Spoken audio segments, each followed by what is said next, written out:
మీలో ఎంతమందికి పెసరట్టు అంటే ఇష్టమండి? నాకైతే ఫస్ట్‌లో పెసరట్టు అంటే అస్సలు ఇష్టం ఉండేది కాదు.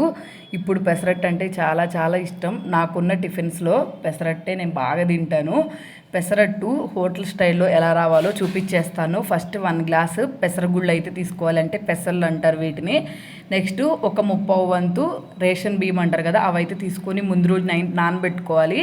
తర్వాత వీటిని బాగా వాష్ చేసేసుకొని మిక్సీ జార్లో వేసుకోవాలి.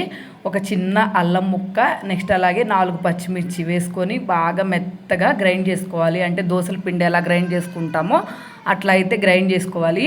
దీనికి సూపర్ కాంబినేషన్ అంటే ఉప్మానే. దీంతో తిన్నామంటే పెసరట్లు మనం 4, 5 తిన్నా కానీ అసలు తిన్నట్టే అనిపించదు అనమాట. అంత బాగుంటుంది టేస్ట్. హోటల్ స్టైల్లో చేసుకోవాలంటే మాత్రం ఎగ్జాక్ట్గా మనం ఉప్మా వేసుకొనే చేసుకోవాలి, అప్పుడే టేస్ట్ బాగుంటుంది.